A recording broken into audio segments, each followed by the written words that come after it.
Why? Hi everyone, I'm Robert Watt. I'm a Library Solutions Manager at King's College London. I'm part of a team of 3 of us. And my colleague Victoria Parkinson is a team of 1 metadata coordinator. So this room isn't quite as conducive to sitting down as the other rooms. If you don't mind, I will stand and expire in the heat. And I'll try to be fairly brisk. I don't want to keep everyone from their lunch. This has been a notorious pre-lunch slot. So what we're showing you today, so essentially this session is just an overview. We're not going into great detail in the back office, but it's how to put a new resource type into Primo. So it's going to be basically an A to Z of the steps we went through to do this. If you've got any more detailed questions, I won't lie, we did work with IT on this as well, so particularly technical questions, please do let me know or email us at the end. And we can provide more information about what we did. So the new resource type we're putting in is essentially a new audio vinyl resource type. This is how it displays. And if I switch to our library search, let's call it King's College, what we have here, what we're basically getting at, the end result, is to create a new search scope for something called the King's Sound Archive. I'll explain what that is in a moment. And when you filter that, you end up with specifically records for the King's Sound Archive, which are essentially music records. We also made some changes to the labelling as well. So we had a new description for the music department, so we didn't have this in Primo before. Sorry, I have to keep leaning across the screen here. So basically, this session just explained briefly what the King's Sound Archive is. This isn't specifically about that set of records. You might be facing a situation in which you're presented from perhaps a department in your university. There's some records they want to load into Primo, make them discoverable. So this session will apply to any kind of data set. As I say, the steps we went through to make it discoverable, the King's Sound Archive. Something at the end, which is why it's a good thing to surface, kind of, particularly kind of more specific records. So very, not niche, but kind of smaller record sets. A brief demo, so I'll probably skip that because I've kind of shown you what it looks like. And any questions? So as I say, the end result is to get this audio vinyl resource type. So what is the King's Sound Archive? So it's essentially a physical collection of about 150,000 old records, 78 RPM records, so some 10 inches in there, if you remember those. And essentially it's a collection that is housed in the Bournemouth Library at King's, but it's nothing to do with the library. It's actually curated and owned by the music department, so we're just storing it for them.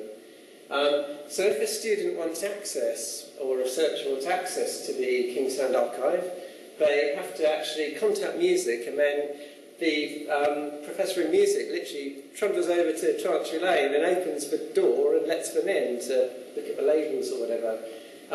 So this collection was not, before I put it in Primo, very discoverable at all, as I'll show you. That's the Morn Library, our lovely library at King's, Renaissance Library. This is the room in the basement of the Morn Library where the King's Sound Archive records are.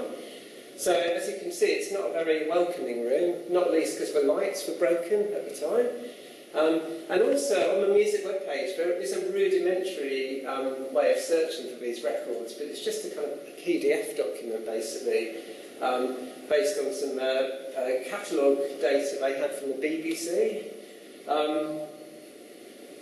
So a while ago, the King's Music Department actually thought, well, we want to expose our collection a bit more, so why don't we ask the library, I mean, as you would do, can we help to make them more discoverable? And so essentially we agreed, and what they presented us with was a big XML file of these 150,000 records. So you get a big file of XML records, and the fact is, you can't just load it into Primo. You have to actually transform it a little bit. So you've got to make it, put it in a format that Primo accepts. So with our IT department, we produce a style sheet to do this. So this is the kind of thing, if you've got further questions about this aspect, please do ask. But yeah, you've got to do some preliminary work on the data file before you can actually get it into Primo. So the next step you have to do is to actually tell Primo that there is a new set of data coming in. So you actually have to define the data source. So this is done in the local data sources section, and we just gave it a source name, KCL, KSA. What I've done is I've just enlarged the screen for the slides, so it's probably slowing up the presentation. So Primo can recognise the data set, but how do people search for it? So you need to define a brand new search scope for the records, the KSA records. So this is actually the first step. You've got to set up the search scope, and then further down the slides there's another step where you've actually got to put in display settings so people can actually see it display in the drop-down menu of search scopes. So to initially identify the new search scope, you have to go into Primo Home, local data, and go into scope values. And again, you just put a code in, which is consistent code of a record. And your end result is you want it, the King Sound Archive, or your data set to display as a new search scope in your drop-down menu. So now you need to address the new resource type, which is, we called it audio vinyl because these are vinyl records. So the key steps to get your new resource type into Primo are, there are two things you have to do. You've got to define the control source format, and then define the display type, and your outcome is the audio vinyl icon display. So essentially, the two steps, when you combine them, you get your new resource type. So I'm not going to go into normalisation in great detail, but our Stephen's session was very interesting this morning because we did a lot of work, well, particularly Victoria did a lot of work on the normalisation rules, because there are certain fields in the metadata we wanted to pull in from these King Sound Archive records. So the example we've given here is we wanted to display the size of a record, so 12-inch, 10-inch, etc. So as explained earlier, or as alluded to earlier, we actually we used one of the custom normalisation fields, the LDS07 in this case. So we created rules, so that actually pulled in the size of a record. So this is just, in the normalisation, it was just a little extract of what we did.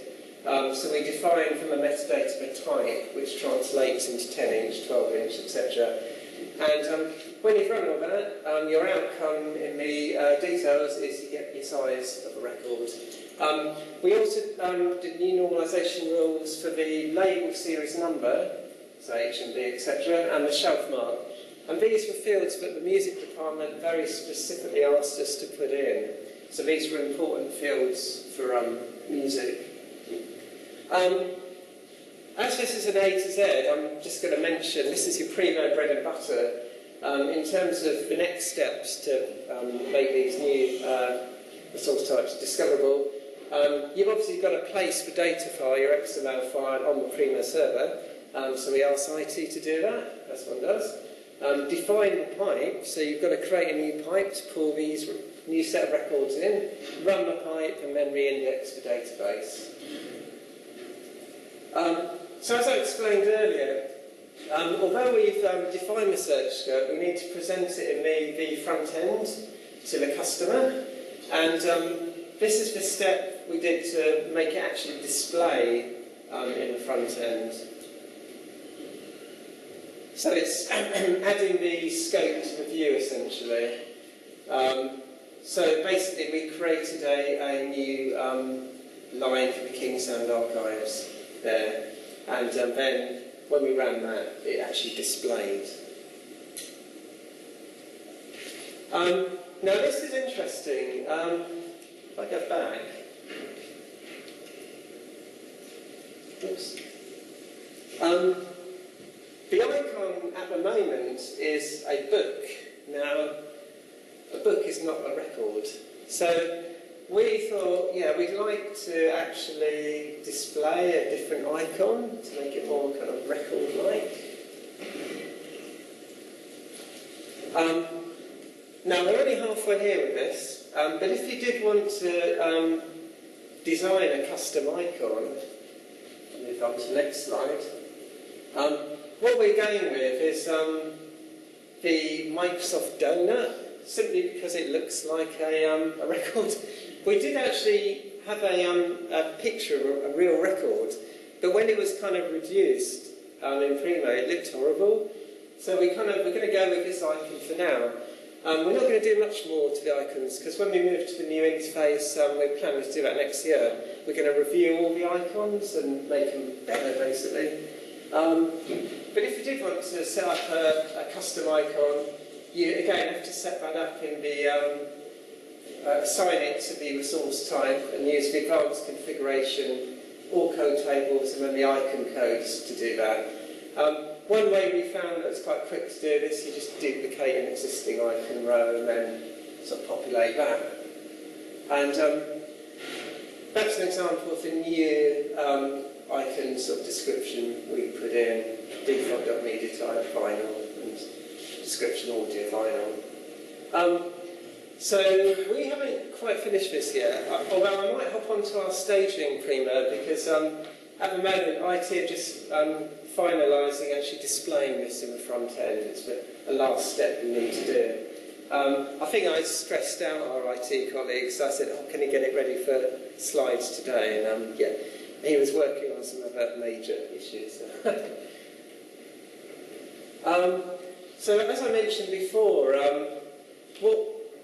what we actually wanted to do as well is do some tweaking to the labelling.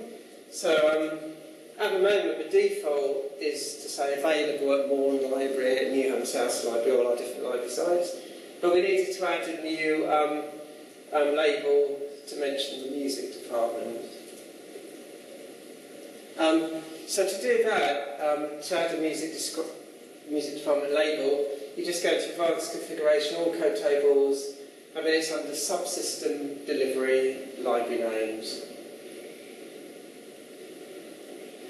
And then, in terms of linking it, that description to the available notes, there's another step you have to do.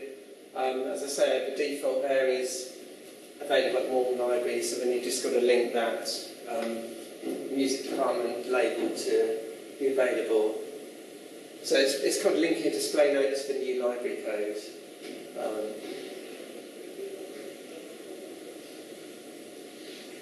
And this is where you do it. So you're doing a full normalization rule configuration, set relevant normalization rules, set name, so it's under display, set display, available library. So you've got to choose the available library, and then you relate it to the new code you put in, or description of music. One added thing about this is there are digitised versions of these records as well, and you have to basically put in a new description as well if you want to set up a digitisation label. So we actually created one for Music Online as well here. So that's just looking at that again. So again, this is another area you might want to contact us about afterwards. Essentially, though, in Primo, we managed to, in the details, we managed to actually identify the 5,000 or so digitised versions of the records under the links. We sharpen the links in the front end, and so I'll show you. So again, we need to tweak this. It says full text online. We want to put a slightly different label, say full music online or something. So if I just tweak this for Mozart. Details. If there's audio here, this could get quite interesting. So this is linking specifically to the digitised version of this. It'd be interesting if it starts playing something. I could just leave it there, actually. Take us into lunch quite nicely. But yes, that's another thing we did as well. So that's basically A to Z of how to put new resource type in. Why did we do it? Apart from not wanting to say no to music, it's a good way of surfacing collections that aren't discoverable, so it enhances your university's reputation. It was a really good collaboration between IT, the library and the music department, so we had nice little meetings and it was really, really good.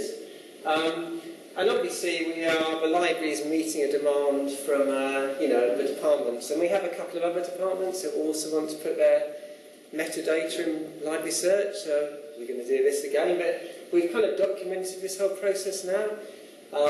So Victoria and I spent many hours producing a 30-page manual. So hopefully when we come to do this again, it'll be a bit easier. And it realises it's always been King's aim to have Primo as the one-stop shop for all resources. So we've got Pure in, for example. So this emphasises the one-stop shop.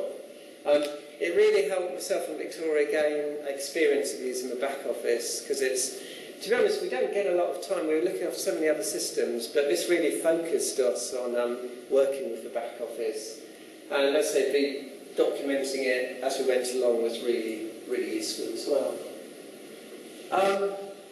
We might have time for questions, or if not, feel free. Yeah. Can you go back to the initial screens? These slides are there? Yes. Oh, yeah, sorry. List few things. Which section? The initial first, second steps, whether you define data source first or scope.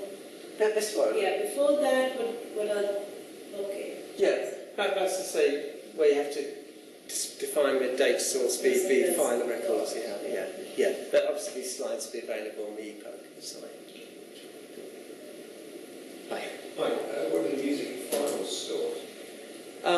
The music files, Yeah. in terms of the digitised versions. The Charm Archives. It's actually it was a project originally between King's and a couple of other universities, and it's actually it's a database of digitised music. So there's a link to it from a music website. So they're actually all stored kind of online there, basically. Yeah. There's a link in each record that goes to an MP3. Yeah. We had to define the URL and to identify. Again, we can give you more information about that if you ask. I must admit, again, our IT colleague Zhao helped us heavily in that area. It's a shame he's not here today, but it's in Portugal. Lucky him. Hi.